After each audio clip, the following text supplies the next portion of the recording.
Last time we stopped at the difference equation about how to find the homogeneous solution and a particular solution for difference equation.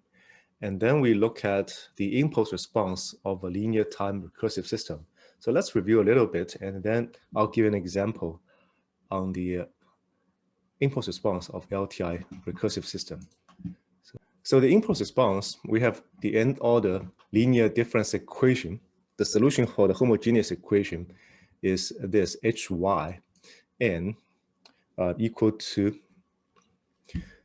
a sum of C sub k lambda sub k to the power n. And this is a power series sum. So we have this Yn, that's a homogeneous equation. Now, homogeneous equation is according to the fact that I do not have any input signal xn equal to 0. So the entire thing is due to the variation of system itself. Sometimes we call whatever we find, we call that the intrinsic frequency. People like to call that frequency. We call that intrinsic frequency because that's due to the variation of the system itself.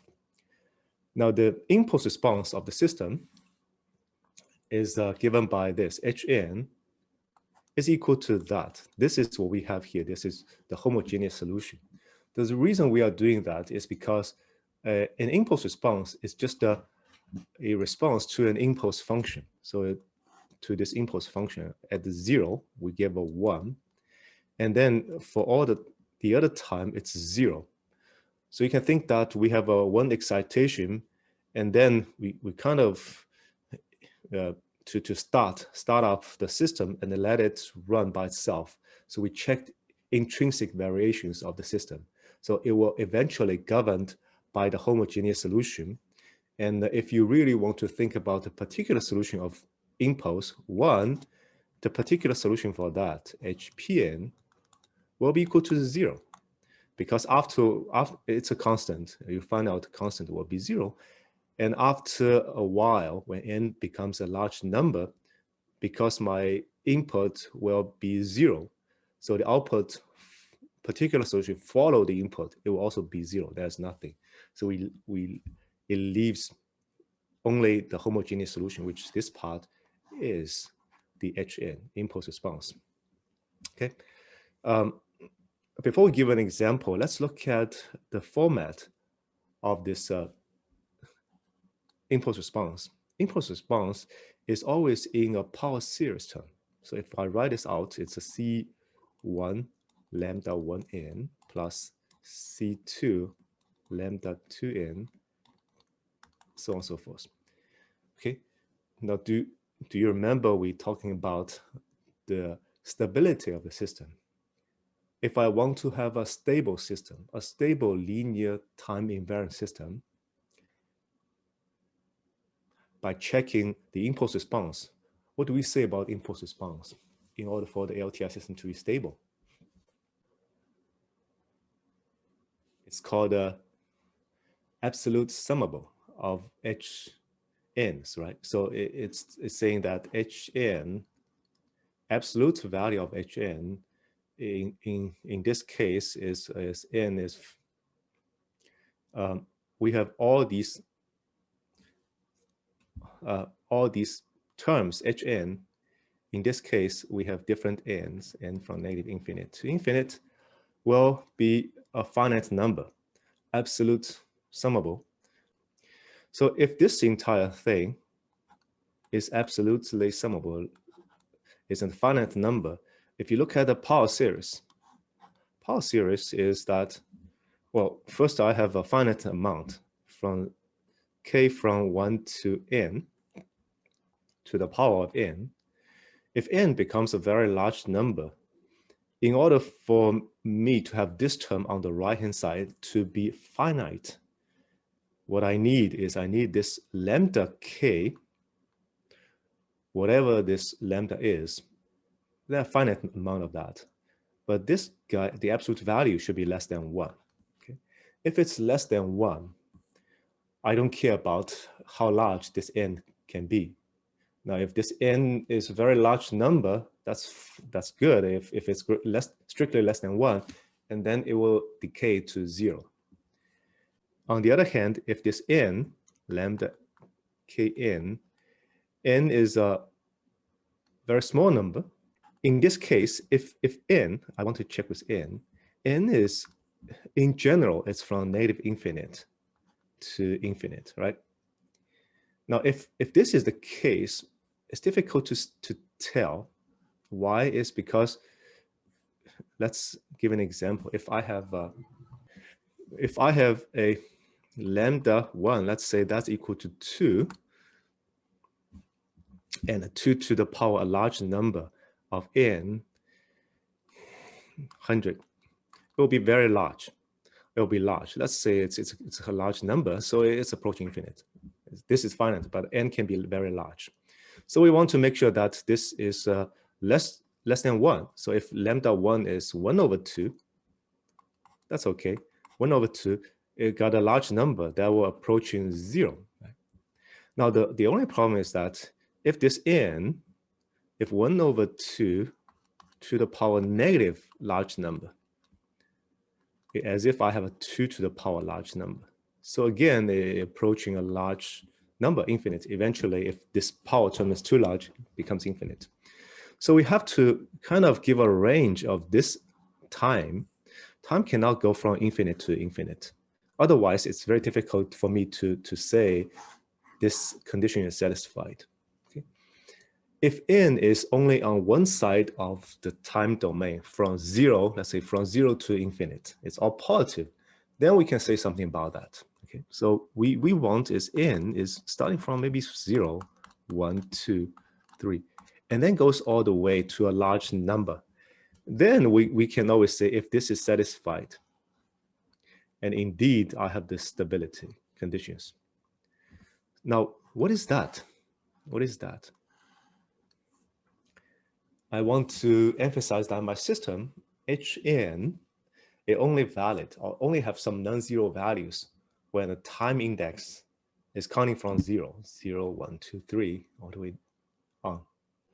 And this is the causal system, right? This is the causal system. So we got a causal property here, and this is our stability property here. Okay. To combine these two, if I have a causal system, if I want it to be stable, and then I need to have the property which is all these roots, lambdas, all these roots should be less than 1, greater than negative 1, less than 1. So the absolute value of that is less than 1. And all the roots, as a matter of fact, it can be complex number. So let's put the absolute value of lambda k should be less than 1. If this is true, I got a causal system, and then it's stable. All right, so we just keep that in mind. So the roots should be, absolute value of the roots should be less than 1. Now, on a complex plane, real part, imaginary part, this means lambda k, if lambda k is a complex number, lambda k absolute value less than 1, that means I have a unit circle which is all ones on the complex plane. So lambdas, those roots should be land inside the unit circle. It can be here, no problem. No, but it cannot be that. Right? As long as inside the unit circle, I will have a very good system, which is it's a stable system. It's a linear, time invariant, it's a causal and a stable system. So I have a system described by a difference equation. Let's say it's y n subtract 3 y n minus 1 subtract 4 in y n minus 2 equals to x n plus 2 x n minus 1. So this is a linear time invariant system described by a difference equation. Now, what I want to find is I want to find out the impulse response. The impulse response, I want to find out Hn of the system. Okay. As we said, if I'm going to look at impulse response, all I need to check is the homogeneous solution. So I want to find what is YH of n. And if I'm checking the homogeneous solution, I only care about this part, which is, you can think that as a feedback. Now, Yn is current output. This is the memory, all the feedbacks. And these parts are according to some particular input. So for homogeneous solution, it's due to there's no input, or the input is simply, everything is simply a delta n. So we find the homogeneous solution. Last time we found out this homogeneous solution is in the format of -1 to the power n plus C2, 4 to the power n.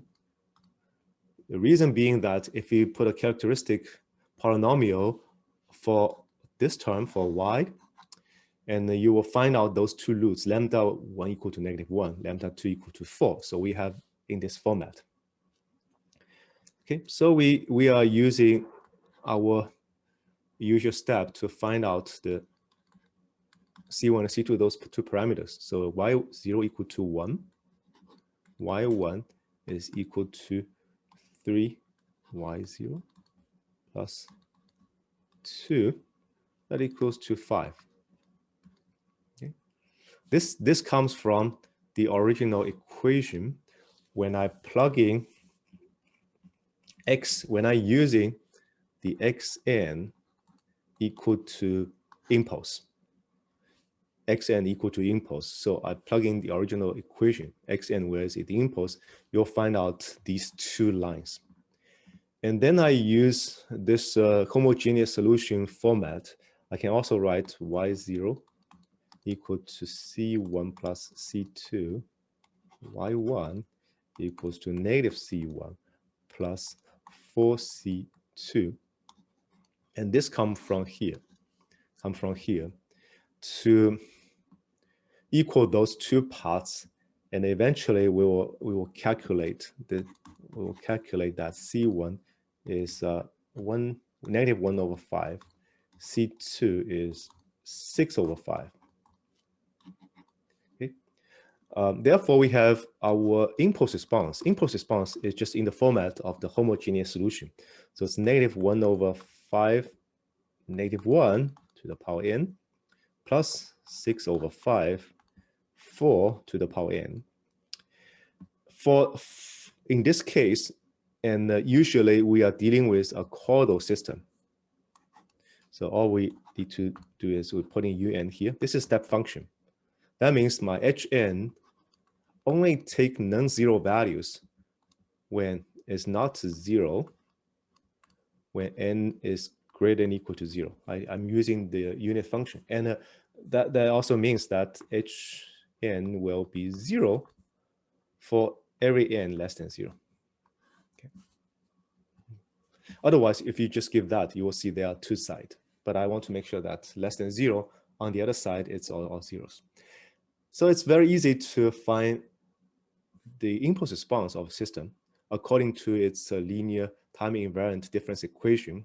And in this case, indeed, we find out the format is in a power term. So it's -1 to the power n, 4 to the power n. Now, what about this system? Is this system a stable system? Is this system a stable system? Well, apparently it is not. Is it stable?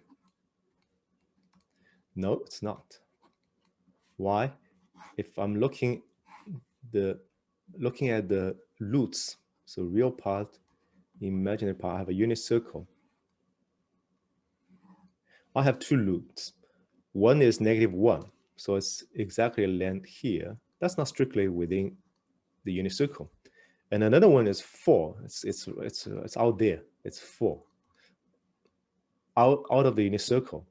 Therefore, it's not following the rule what we have, and I need to have all the roots within the unit circle.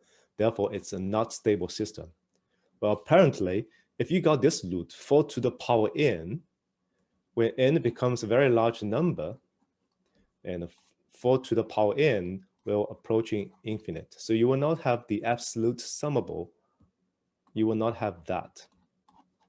I want to make this is n is for caudal system from 0 to infinite absolute value. this will go to infinity. It's not going to be bounded. Therefore, that's not a stable system. Let's look at an example for that. MATLAB example. In MATLAB, there are some of the lines. We can use that to help us to see a difference equation. Now, we're not talking about solving the difference equation, but we can use some MATLAB codes to find out the output yn, to observe what is the output yn, given the input xn and given the input response of y, of h0. So in general, we have here is that I got a difference equation, k from 0 to n, a sub k, y, and subtract k. So we have all this part of y on the left-hand side of my equation equal to sum of m equal to 0 to capital M, b sub m, x, and subtract m for all n, for all time. That's my linear time invariant system, right? Expressed using a difference equation. Now, in this case, if n, we have a capital N, and a sub capital N is not equal to 0, I call this the nth order system. This is nth order system, LTI system. Nth order. We said that it's this n on the highest order of my feedback, the largest delay of my feedback. Okay. We already know that the solution for that is can be divided into two parts: the homogeneous solution and the particular solution. And we said the homogeneous solution is always in the format of this power sum. So ck z to the power, which z is also lambda. That's the same. That's the root, k from 1 to n. In this case, it's nth order system. I have n roots. So in this case, z sub k is my root of lambda of k. Let me using lambda. Later on, we will find out lambda and z, they are z in the z transform. We are using that to indicate something else. Okay. So lambda k, these are the n roots. N roots of the characteristic equation, which is on the left-hand side, k from 0 to n, a, k, y, and subtract k, that equals to 0. And what we have here is the root of, actually I should say the root of this guy, from n, a, k, and lambda to the power n subtract k equal to 0. Okay. We just look at it. If my lambda k, all these roots are within the unit circle, for k equal to 1, 2, 3, all the way to n, and then I have a causal stable system. This is a causal stable system, which is the kind of the like the system that we want to have. Okay. And the other observation is here, usually in practice, we put coefficients a's for on the y side. A, you can think of that, we first dealing with yn, right? So on the y side. And then the b's are the coefficients for the input xn. So we have a vector of input, or vector of parameters a, and a vector of parameter of b. So let me write it here. I got a parameters to define my system. B is b0, b1 to bm. It's a vector. You can think that as transpose. Or in MATLAB, doesn't matter. MATLAB, you can use a row vector to indicate that. And then I have the vector coefficient of a's. That's a1, a0, a1 to an. Usually a0 is 1. So we normalize that. And you put a transpose 2. If this is given, if b and a's are given, then the difference equation is determined. We should be able to see everything of this system from input here to the output. Okay. So in MATLAB, we have some function called a filter to do that. Let's look at a very simple example using difference equation. Yn subtract yn minus 1 plus 0.9 yn minus 2 equals to xn for all n. So in this case, for example, like that. In this case, what are the coefficients, a's and the b's? Now the b is b0, b is here, b0 is 1. So it's just a vector of one value of 1, and a is a vector of the coefficients here. So a is a vector is 1, -1, and 0.9. Okay. Again, in Matlab, you can either using a row vector or you put a column vector. It gives you the same result. So I have those two coefficients that should determine the system. Okay, let's look at the Matlab code for that. So here I have the Matlab code. I put a coefficients a equal to 1, -1, 0.9. B equals to 1. It's a vector. I'm putting a parenthesis. It's a vector here of only one value. I take a time n. Time n is from -20 to 120. The reason being that I want to see sum of -22 from 0, -20 to 120. I want to see something across negative and positive as well. In Matlab, we can use a command called impulse of z, impulse response. That will show us exactly the impulse response of the system. All we need to do is we put the parameters b, input output, b, a, and this time index or the time vector from -20 to 120. So it will show me hn when n is in this range you defined by your time vector. Okay. And then what I have the next is I will give a input signal. Input signal x is my step sequence. Now this is according to its the code that is actually attached to this Matlab code is coming from. But basically what it does, we can write this easily, but basically what it does is giving you a unit step function. It's starting from -20 all the way to 120, but it's a jump at time 0. It's a unit step function. So this is my xn. It'll give me an xn, looks like that. And then the output s, which is the y. This is output. Output is the filter of coefficient b and a, and then the input of x. So the filter is we are doing this linear difference equation, a linear time invariant that's difference equation using parameters b's and a's, and find out the output y. The reason we call that filter is as if I am having this. If you're using the block diagram, it's filtering. You got input, you have output, you go through the system. The system itself is hn. You're doing a convolution. It is a filtering effect. And then let's just see from figure 2, we plot out on the top figure, we plot out the input stem of the time index n, comma x. On the bottom figure, we plot the output, so n, comma s. And then we check, this line is we are trying to check this sum of h. Is it absolutely summable? We check that. This is, in this case, is still in the range -20 to 120. Let's see if we can do that. hn, okay. What I need to, theoretically, I need to check n from -infinite to infinite. It is less than infinite. But in my case, in this line, all I did is I'm checking hn, which is in the range n equal to -20 to 120. Now the reason we can do that, if the hn, if from the picture we see that out of this range, it's almost 0. It's a 0 or it's decaying, it's 0. And then we can roughly checking in this range to see if it's finite. Okay. Let's run this. So here is the first figure. This is the impulse response. This is the impulse response.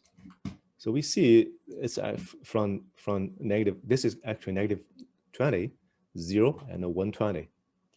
okay, according to the x-axis.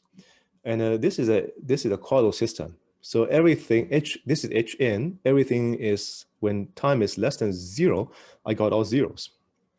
And the system is going to decay over time. Hn decay over time. Beyond 120, it's almost close to 0. It's almost close to 0, and that's my impulse response. If I'm looking at my original coefficients, A is 1, -1, 0.9, B is 1. And we want to find out what the roots is in order to see if this is indeed the case. But first, let's look at the output picture, figure 2. So here's the input and output picture.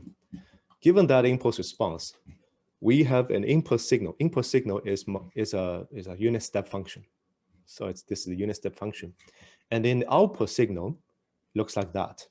And that is the unit step function convolved with my impulse response, Hn. So it looks like the shape of the impulse response. And it's also kind of on top of this unit step function. So starting from 0 and goes out. And eventually it becomes a constant value. It's a constant value following the input. So eventually my output will be a constant 1 because your input is constant 1. You follow the input, constant to constant. In this case, it is exactly the same scale of 1. So we have this output picture as well. This is my Yn. And then I have here, I check with my sum of H, as I said, beyond -20 to 120, it's very small. So I only checking this range. And the sum of H, absolute, this is absolute value sum, 14.8785. It's a finite number. So indeed, I don't have a very large sum, and this is indeed a stable system. Now to see that, I really want to see the roots. So the roots, the lambdas. To see the roots in Matlab, we can using that. So the A is the coefficient of Y. A is here, is 1, -1, 0.9. And we are using that to form a characteristic polynomial. So in Matlab, we can use roots of this vector of A, and then we'll find the roots Z. And then we find out the Z in this, on the bottom here, is I got 2 roots. One is 0.5 plus 0.8062i. Other one is 0.5 subtract 0.8062i. So those are complex numbers. And I want to see if it's within the unit circle. So this part is just I'm making sure this is a complex number. It's not just give me a number. So artificially I multiply a I times 0.0001. Make sure it's give me a Z as a complex number, but it's still kind of real, right? And then figure 3, I'm trying to plot this complex number on figure 3. So it represented by a star. The rest is I'm just writing something to draw a unit circle. I draw a unit circle. So we will see on here, figure 3, this is the result. The last block is just to draw the unit circle of this red dot unit circle. And if you can see that here, I got 2 blue stars. One is here, another one is here. Now these are the 2 roots, lambda 1 and lambda 2. And those 2 are within the unit circle. Therefore, indeed, my system is a causal stable system. And also in this case, we find out if I have 2 roots, they have to be conjugate pair of each other. So one is here, and then the imaginary part is take the negative imaginary part. Got another point here. Those are the complex conjugate pair. I can do something else. If I change a little bit, let's see if I change the parameter A to this, B to this. It's coming out here.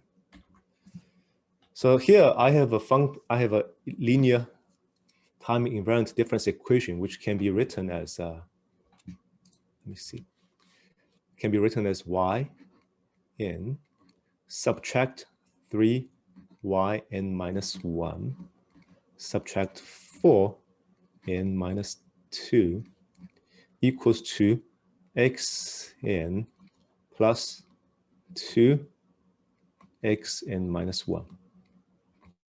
right? That is according to these two parameter vectors. And I am trying to describe this linear time invariant difference equation. And the last time we already see it's actually, it's not a stable system. Let's see if that's the case. All right, so here we have figure 1. Figure 1 is the impulse response. Now, you may not see very clearly, but let me explain. The impulse response is coming starting from here. And then at the time 120, it's already being a very large number. It's being here, it's over 2 times 10 to the power 72. It's just a huge number. It's just the system blew out. Hn becomes a very large number. It's not a stable system because it's power term, 4 to the power n. So it becomes a very large number. Figure 2. So here is my input and output. Input again is my unit step function. But the output, because my system is unstable, so the output will be a large number. Output is unbounded, becomes infinitely large number, eventually infinitely large number. Right? It's not practical. You are not able to implement that. And then lastly, we look at the